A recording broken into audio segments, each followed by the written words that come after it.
Bem, agora, como nós tínhamos combinado com vocês, nós vamos abrir 5 inscrições de 3 minutos cada. É contigo lá.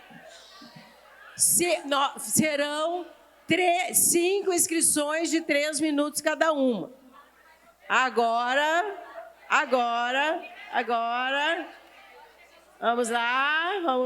Vamos lá. Eu sugiro. Então tá, já deu ali. E nós teremos os grupos de trabalho hoje à tarde, onde nós poderemos retomar todas as provocações que foram feitas aqui, né? Porque além da pesquisa, nós tivemos 3 provocações, além das muitas que teremos hoje antes dos grupos de trabalho, né? Então, nós estamos assim, nos despedindo da companheira, nossa querida ministra. Eu peço a todas que deixem que a ministra saia com tranquilidade. Ela tem uma consulta médica agora, que ela não pode se atrasar, então que todas nós sejamos solidárias com a mulher Márcia, com a querida companheira Márcia, e que a tratemos como uma de nós que precisa ser cuidada nesse momento. Então, vamos pedir para não tenhamos sessão de fotos agora, companheiras. Vamos deixar a ministra sair, ela precisa cuidar da saúde dela, porque ela não está se sentindo muito bem. Pode ser? Então, tá. Então, a primeira aqui, vamos lá. Companheira Maria do Carmo Guia, do Fórum Nacional das Mulheres Idosas. Me representa, companheira. Vamos lá. Pode ser aqui, pode ser ali e pode ser embaixo. A Nayara já pode vir aqui para frente também.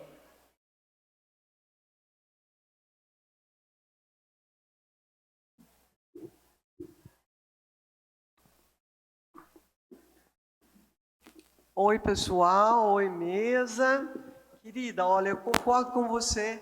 Eu sempre, nas minhas palestras, eu falo que nós temos leis maravilhosas que não são respeitadas. Estatuto da pessoa idosa é igual a Lei Maria da Penha.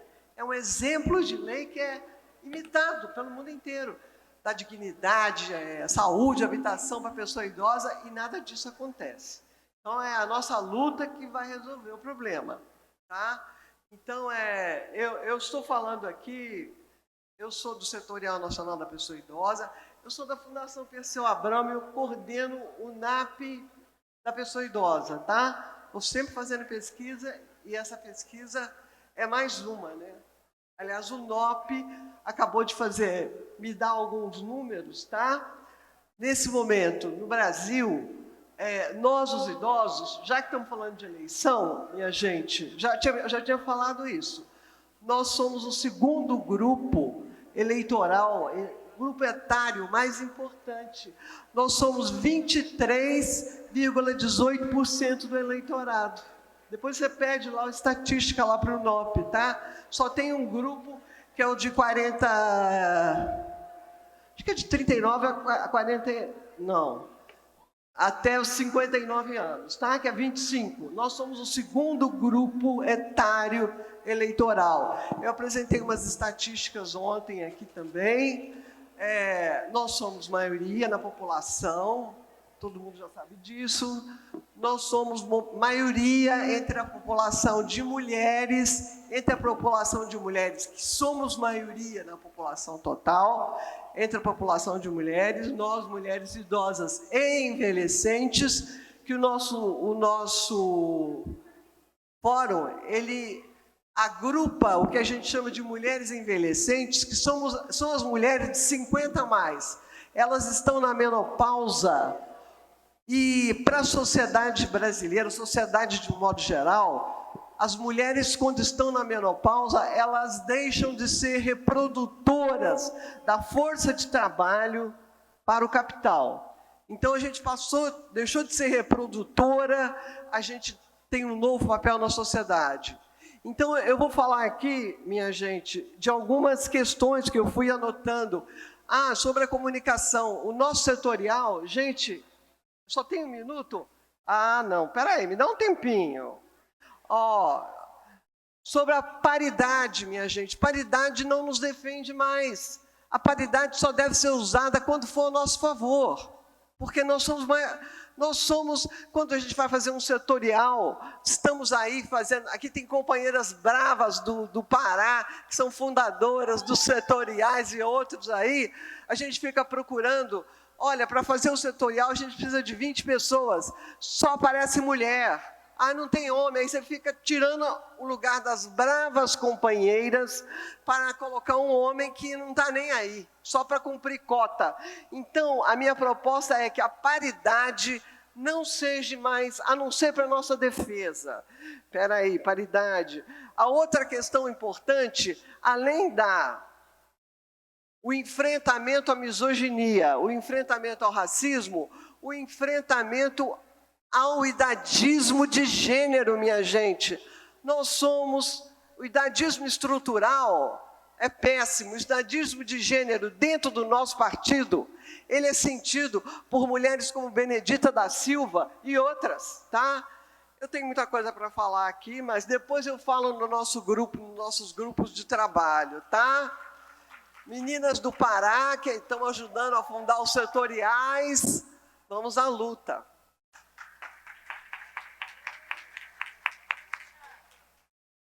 Muito obrigada, companheira. Chamando Nayara e já a Mari do Maranhão já pode ficar aqui na frente também. Saudação, companheirada. Quero parabenizar essa mulherada que continua aqui no plenário, que quer construir política, que quer fazer a diferença. Eu venho de Palmas, Tocantins, uma cidade recentemente que acabou com a Secretaria de Mulheres e manteve a Secretaria de Bem-Estar Animal. Não se trata de gostar ou não de animal, se trata da decisão, do significado que isso mostra para as mulheres, de como numa crise política e econômica, os nossos direitos são os primeiros a serem retirados, e precisamos estar atenta, fortes, para não retrocedermos. Quero dizer que quando a gente fala de que a gente faz parte do maior partido de esquerda da América Latina, não é só para estimular um orgulho de sermos do PT, é também para a gente entender a responsabilidade histórica de nós, mulheres desse partido, para promover as mudanças substanciais no nosso país. Quero dizer que nesse encontro de mulheres é importante a gente avançar sobre a questão dos direitos sexuais e reprodutivos das mulheres, porque se não for as mulheres do PT a falar sobre o aborto, quais serão as mulheres? E as mulheres do Brasil precisam dessa nossa defesa. Quantas e quantas mulheres negras estão morrendo porque estão sendo negados o direito ao próprio corpo? A maternidade não tem que ser uma punição pela sexualidade da mulher. A maternidade tem que ser algo que a mulher queira executar, que a mulher queira viver, e não como a punição do Estado e da Igreja. Eu sei que muitas companheiras não são a favor do aborto por uma questão religiosa, mas a gente tem que defender que o Estado é laico e as nossas orientações religiosas não devem reger o direito público. Então não podemos fazer com que mulheres sejam mães obrigadas, sendo por causa de orientação religiosa. Precisamos defender a laicidade do Estado e o direito das mulheres ao próprio corpo. Dizer que a luta contra o conservadorismo, ela não é de hoje. Lembremos como foi a luta pela abolição da escravidão. Os conservadores falavam que se os negros fossem livres, ia acabar a cultura do Brasil, ia sujar o progresso do Brasil. E estamos aqui, a população negra resistindo, ocupando a universidade, mostrando que a gente tem muito a contribuir com esse país e contribuindo e gerando a riqueza desse país. Os conservadores também falavam que quando as mulheres começassem a votar, ia acabar a política, porque somos passionais, porque éramos choronas, porque não sabia formular política. E olha só o progresso que é nesse país depois que as mulheres ocupam seu espaço na vereança, nas casas legislativas dos seus estados. E agora os conservadores estão dizendo que a liberdade sexual das mulheres, a liberdade de ser o que se é e amar quem quer amar, vai acabar com a família. Mais uma falácia para dizer que, na verdade, o que eles querem proteger é o poder do patriarcado, é o poder do homem para massacrar as crianças e as mulheres na sua família. Não defendemos esse tipo de família. A gente defende que a vida esteja no centro e que as mulheres ocupem esses espaços, sejam protagonistas da nossa história e que façamos uma revolução radical nas estruturas. Não vamos ocupar a estrutura burguesa apenas para reproduzir a velha política. Vamos ocupar essa democracia, mas é para promover uma revolução socialista e feminista de verdade. Sigamos juntas, companheirada. Obrigada. Eita, as mulheres jovens maravilhosas. Maria Mari, do Maranhão. Bom dia, bom dia a todas. A Velita pode estar já também. faz vazando, o povo já está com fome, né? Mas vamos lá. Velita. Eu queria destacar aqui na minha fala 2 pontos, porque não dá tempo de aprofundar outras questões. O primeiro ponto da pesquisa, muito bem apresentada pela nossa companheira aqui, parabéns, eu fico muito feliz de ver, toda a segunda vez que eu te ouço apresentar essa pesquisa, mas sempre me emociona com os dados e das inquietações que deixam para todas nós, né? Eu sou uma pesquisadora feminista, militante há muitos anos, né? E vale a pena lembrar aqui 2 pontos da pesquisa, que é a questão do momento que a gente vive, como que um esquecimento, esvaziamento das lutas feministas. A pesquisa mostra claramente de como diminuiu de uma década para outra a consciência política sobre o sentido do feminismo. E esse dado, acreditem, ele está relacionado com outro dado que ela apresentou logo em seguida, que é a questão da violência. De como a questão da violência aumenta, se acirra, recrudesce, né, nessa última década, muito em função também do esvaziamento da nossa luta feminista. E dentro do PT isso é muito visível quando a gente vê o crescimento, né, do conservadorismo também entre nós. Eu queria então chamar a atenção no ponto de que é preciso que a gente polarize, como disse muito bem a Miciara, essa polarização se dá com a radicalização do feminismo dentro do PT, porque nós somos o primeiro partido de esquerda que levantou as bandeiras do feminismo lá no Rio Grande do Sul em 1980. Ninguém pode esquecer que foi a bandeira de luta. Sem feminismo não há socialismo. Ele marca profundamente a história do nosso partido. Infelizmente, algumas de nós ainda não teve acesso ao volume de informação e de produção que o feminismo tem feito e que tem ajudado a gente a pensar. Olha, veja bem, semana passada eu participei de uma banca de tese de uma autora aqui de Brasília, e ela traz uma reflexão muito importante sobre os projetos legislativos que discutem a questão do assédio moral e sexual que atinge mais as mulheres. E é impressionante quando ela traz esses dados, que a gente muitas das vezes desconhece, de que são nas mulheres do PT e nos petistas que estão na Câmara Federal que têm levantado as maiores bandeiras a favor das mulheres. São os petistas que mais trazem debate contra a violência dentro do Congresso, como a gente vê claramente neste mandato. Portanto, é importante que a gente possa, e lembrando que são as mulheres as que mais têm exposto a contradição dos conservadores e desse Estado de Direito que a gente vive. Portanto, é muito importante, como bem disse a Miciara, fechando, que nós comecemos a apostar em nós mesmas, em nós feministas e nós petistas, porque somos nós que temos feito a diferença. E essa diferença ela vai concretamente mudar e alterar esses dados que foram apresentados aqui. Eu tenho plena convicção disso. Muitíssimo obrigada, um beijo para todas. Agora é a companheira Leila Coutinho, a Velita, que já tinha... O Elita, ela está aí já... Ah, tá. Eu não vi que ela tinha vindo. Tá, e obrigada. a Leila Coutinho, eu quero chamar antes já para ficar ali, tá? Perfeito. Eu sou a Uelita, eu sou de São Paulo e eu sou presidenta do diretório zonal do centro e também sou da FLM, Frente de Luta por Moradia na cidade. E a gente trouxe aqui algumas cartas, não sei se todo mundo já recebeu, mas nós trazemos algumas propostas a partir da nossa experiência nos territórios, na cidade. Agradecer você, Sofia, pela sua pesquisa.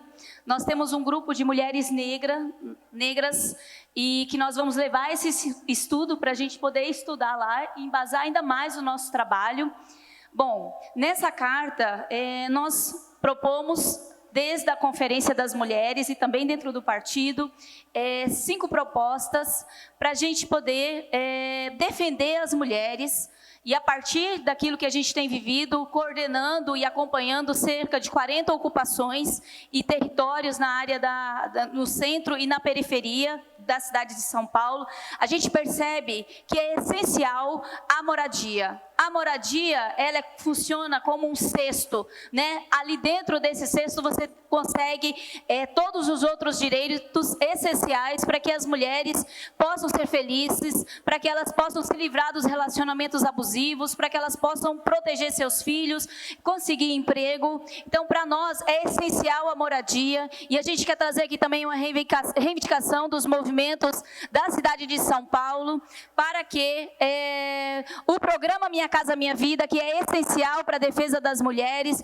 ele possa pensar em valores maiores quando são grandes capitais, onde os recursos financeiros para você adquirir a terra são muito altos. Então, hoje, o programa Minha Casa Minha Vida, ele contempla um valor de 180 mil, mas nós queremos que esse valor alcance 218 mil. Bom, estamos então na defesa de um grande programa, Nenhuma Mulher Sem Casa, para que as mulheres possam se proteger. Também na defesa da redução da jornada de trabalho e também pela igualdade salarial, mas desde que esse salário seja justo, porque não adianta nada você abaixar o salário e falar, ok, vamos equiparar aqui o salário, tanto dos trabalhadores como das trabalhadoras. Queremos salário igualitário, mas queremos salário justo e digno para todas as mulheres. Tarifa zero, porque a gente sabe que a tarifa zero vai beneficiar as mulheres que são trabalhadoras. E nossa quarta proposta é as mulheres terem acesso à Previdência Social. O último seria os conselhos de mulheres. Sabemos que a gente tem vários conselhos de mulheres, mas nós estamos propondo, a partir da nossa experiência, conselhos que sejam parecidos com o Conselho Tutelar. Nos bairros, na cidade, para que essas mulheres, elas possam, porque dentro da questão do direito da criança e do adolescente, as pessoas poderiam ir direto na delegacia, mas tem o conselho, que faz todo um processo, todo um acompanhamento, e nós queremos um conselho semelhante, eleito pela sociedade civil, agindo nos territórios, para que as mulheres encontrem apoio e construam, a partir dessas experiências, formas de se defender no coletivo. Bom, estamos acompanhando todos esses territórios lá na cidade de São Paulo. Eu estou no movimento há 30 anos, sou cria do movimento de moradia, e eu nunca vi, dentro de uma ocupação ou dentro de um território coordenado por cerca de 90% de mulheres, nenhum caso de feminicídio. Até hoje eu nunca vi, porque se houver algum abusador dentro dos espaços, eles são pedidos para se retirar imediatamente. E é necessário que todas nós, além das políticas públicas que a gente tem que lutar, a gente também coloque os nossos corpos em defesa das mulheres. É preciso que a gente haja imediatamente, porque a política pública pode ser que demore um pouquinho para poder alcançar as mulheres, mas nós, organizadas nos territórios, precisamos alcançar as mulheres hoje e agora. E eu gostaria de finalizar com duas palavras de ordem, que é a seguinte: nenhuma mulher... Nenhuma mulher! Nenhuma mulher! E quem não luta?